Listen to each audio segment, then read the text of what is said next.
and that is the Artemis II launch that we are expecting to occur around 6:24 p.m. Now, what that means is that is the first available window where that could potentially happen. Now, that does not mean that the launch is a guarantee, but that is the first available window that we have where that launch could happen. So if the conditions are right, Artemis II will go into the atmosphere at that time. So we welcome now from Virginia Tech Aerospace Engineer Samantha Kenyon to the stream to talk to us a little bit more about this mission. Samantha, I really appreciate you taking the time to hang with us on what is a very exciting day. I want to start here. As an aerospace engineer, I know everybody sees this through a different lens. What is this day like for you, the anticipation and sort of the possibility to come? Yeah, it's very exciting. And it's also exciting to have a national stage where people who don't necessarily know what's going on in the aerospace world and industry are clued into what's going on. And this is definitely going to push technology and innovation for my field. So me and my colleagues are very excited about this. I bet. I want to stay on that for a second. You talk about the national stage and how that's allowing a lot of people who aren't sort of consistently tuned into this field to learn a little bit more about it and to almost catch up on what's been happening. If you could give sort of a brief summary on what has been happening, what have we all missed since the last time that sort of mainstream space exploration was in the news? Yeah, definitely. So for the past 25 years, we've been sending astronauts to the ISS between the US and other countries as well as a collaboration.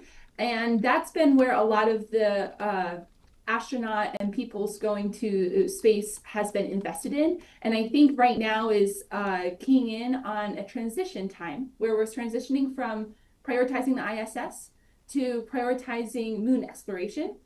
With the goal of eventually being able to build up the technology and the resources to get humans perhaps even farther than the moon. And what is that transition that you talked about from the ISS out to the moon? What does that transition entail? What more does it take to execute a moon mission as opposed to going to the ISS?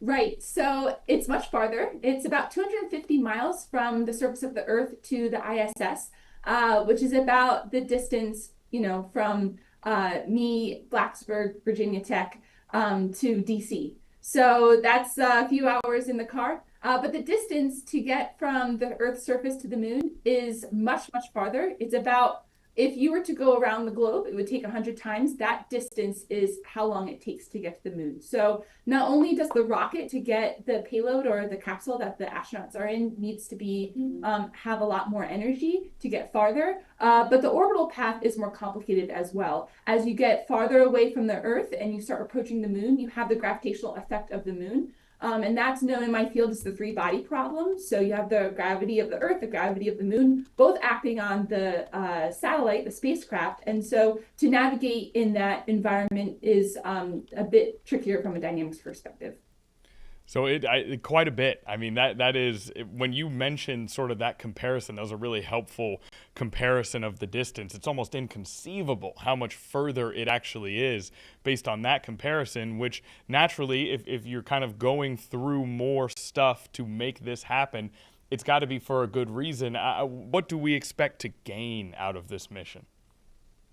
Yeah, so this mission specifically is to test with people in the capsule all of the life systems and the orbital path, and there's also going to be some proximity rendezvous operations of the capsule in the low Earth orbit before we go to the moon. So a lot of the systems and capabilities of the spacecraft to enable humans to walk on the moon are going to be tested during this mission, with a reduced risk of not going all the way to that final step. And this is similar to how the Apollo era different missions also transpired, where we took incremental steps and tested systems to ensure success. Can we talk about that final step that is also a literal step onto the surface of the moon? Why has that been left out? You touched on it quite a bit in that answer, but why has that been left out? How much more effort, preparation, resources does it take to execute that final step? And maybe when can we expect that again becomes a reality for us? Yeah, so to answer your second question first, the Artemis 4 mission is when we will expect to have humans actually walking on the moon. And right now that's scheduled for 2028. But the significance of that is the extra step of getting the capsule from an orbit around the moon to much lower altitudes, so closer to the moon's surface, and then actually properly landing on the moon in the correct orientation is a bit challenging. Some of the previous probes and spacecraft that were not crewed that went to the moon in the last few years have had some difficulty. One of the machines landed on its side, so they were able to still perform some of the science objectives for that. But that process of making sure the rocket lands upright onto the moon is not trivial as well. So that will be kind of the last step that's added in for that Artemis 4 mission. And then, we talk about how it's been 50 years since we got this close to the moon. For people who are kind of saying, hey, we did it in 1972, why has this not become something that is more regular and more easily accessible if we were able to do it 50 years ago? Why is it so hard to get into space, to stay in space, to get to the moon? Obviously it's wildly complicated beyond anything I could comprehend, but just in a general sense, what makes all of this so difficult even 50 years after we did it the first time? Yeah, definitely. I think that cost is a big driving factor. To be able to launch astronauts in a capsule and to go a greater distance to the moon means you need more fuel, and that means more mass, which means you need better rocket technology, which is what the SLS is capable of doing. Much more than launching satellites that don't require life support systems, that don't have people on board. So just adding that those levels adds a lot of complexity, adds a lot of needed requirements for the rocket and everything like that. So I think that for the last 25 years, like I mentioned, we've been prioritizing having astronauts in the ISS and understanding those environments, and the funding towards having humans in space has been going towards that effort. Yes, it has been some time, but we see from the U.S. government increased in funding and interest and desire to have humans go back to the moon. And this is kind of a next era of space race. And the difference between Apollo will be the fact that the eventual goal is to have a sustained presence of humans on the moon. So it's not just that we're going and that we're coming back. Eventually, as we approach the 2030s decade, we're going to want to have a sustained, continual presence of astronauts on the moon's surface. Now that part is so interesting to me. And what does that look like? What is that expected to look like? A sustained presence on the moon? Is that a colony? Is that people living there for years at a time? I mean, what would that look like? Yeah, that's a wonderful question. I think the community and what the objectives are, we're still kind of defining what that looks like. Right now, the south pole of the moon is what most people are assuming is going to be where that sustained presence is going to be. It will consist of having habitats and structures that reside on the moon's surface where astronauts can live in, essentially. Similar to how we've been operating in the ISS, where astronauts will go up for 6 months to up to a year's amount of time, we might see a similar type of activity, but going to the moon instead. There's a lot of interesting science to be done on the moon, and specifically a big objective is for them to see whether we can extract water from the moon for propellant as a kind of refueling station to eventually get to Mars. So it's kind of that intermediate step, having that sustained presence on the moon to even think about the feasibility of sending humans to Mars. Okay, so ultimately, if this were to work out, it would function as a rest stop on the journey to Mars, or as a layover, almost, if you will, on the journey to Mars. But you mentioned how extracting water from the moon is a critical aspect of that goal. Can we talk about, I would have, if someone had just asked me if they had said, "Hey, Connor, do you know if they can get water off the moon?" I would have said, "I don't think that's possible." What are the odds of that being a reality, and what from this trip will indicate to us whether that could happen or not, if anything? So, first of all, the moon's very cold. So, water that exists on the moon is in a frozen state. And I think the question isn't if there's water, but how much and how difficult is it to extract. So, I think some of those questions is what we're moving towards answering with these series of Artemis missions. This particular mission, again, the primary objective is to test the Orion capsule, to test the trajectory, and to test all of the necessary spacecraft features that will enable humans to eventually land on the moon. Again, taking that incremental approach. So although we're not specifically answering some of those bigger questions for the space exploration, this is still a very necessary step to get to that eventual goal. Okay, and then is this something where I've heard when it comes to the more privatized space travel that we maybe hear about a little bit more often in the 21st century, that concept of tourists going to space. You talk about a more permanent residence on the moon. You talk about how that could be a stopping point to then go to Mars. These types of things, these types of initiatives make me think that that is a real possibility, that eventually a vacation or at least an exploratory trip for people who are not necessarily astronauts could be a possibility. Is that something that you see as in our near-ish future? Yeah, that's a wonderful question. I don't necessarily see it as a very near future, but I do think that it is the trends that we've seen in other space exploration. So, like I said, starting in the 2000 is when we sent the first astronauts to space to reside on the International Space Station. And then as of the last few years, we've been doing more civilian people can get a ride to space. And so that was about maybe, let's say, about a 25-year gap between the first astronauts doing that for science and exploration purposes to it becoming a commercial accessible thing. So I think that with every step of getting humans deeper and deeper into space, I think that it's very feasible to expect for that to be commercialized at some point, but the timeline on that is dependent on being able to advance technology, being able to make it safe, and being able to make it more affordable. And so understanding space environments, understanding how to build things that work in space, especially in deep space, and all the challenges that that environment causes is really essential. And that's some of the work that I do at Virginia Tech as well. Oh, fantastic. I mean, that's great. Could you maybe tell us a little bit about your work? I mean, what do you focus on that kind of speaks to you about this mission? Yeah, so my research is building satellites, instruments and sensors that work in space.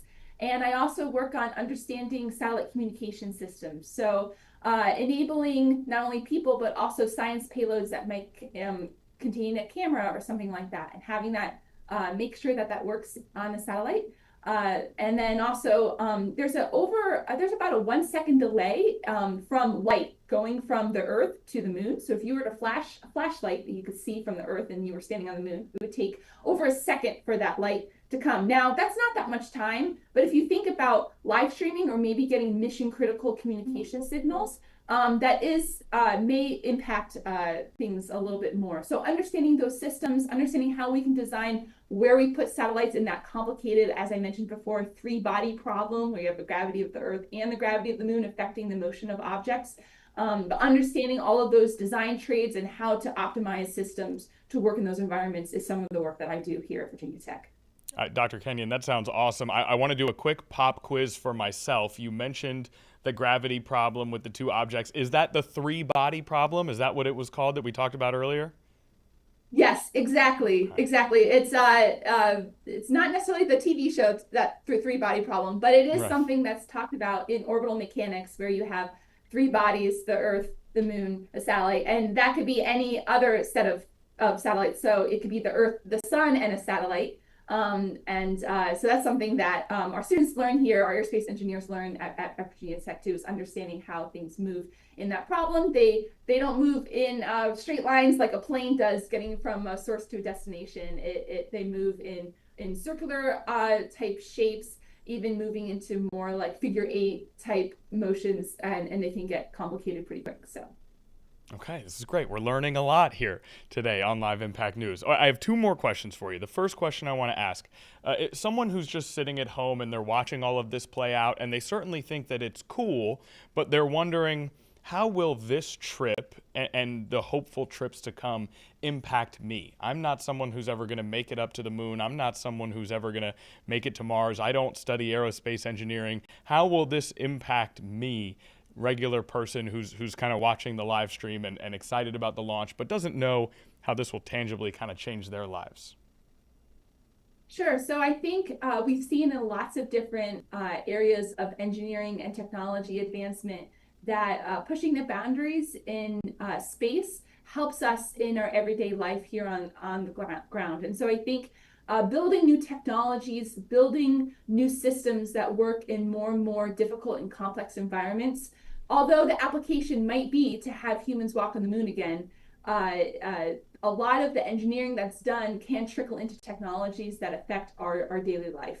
And so I think that the advancement of technology and engineering for space is a catalyst for new technologies that we might see in our everyday life. And so I think that an engineering advancement in going to space is an engineering advancement for humankind. And that's why I think it's so exciting seeing us go to space.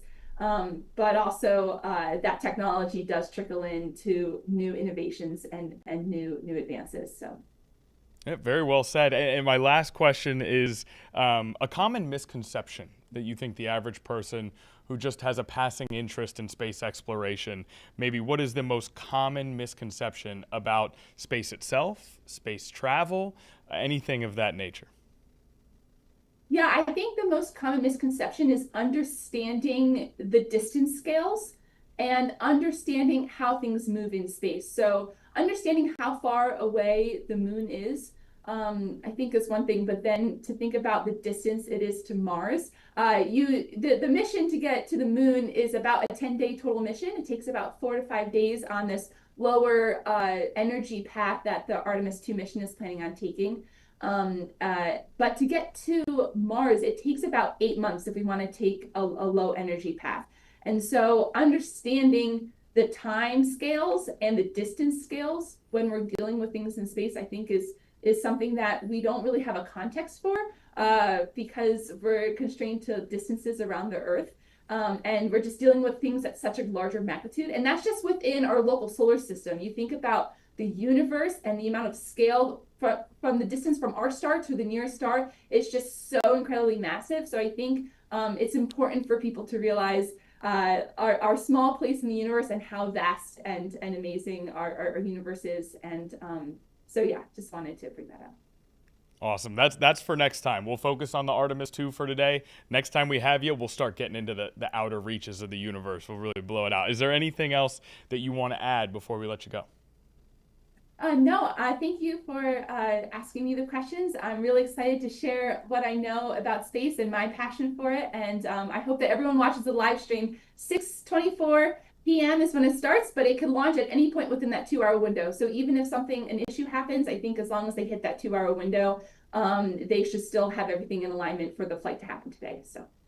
Awesome. Good to know. Dr. Kenyon, we can sense your passion just talking to you for these 20 minutes. So we appreciate you coming on and sharing that with us, and we'll certainly be tuned in. And, good luck with everything, and good luck to the 4 astronauts headed up into space today.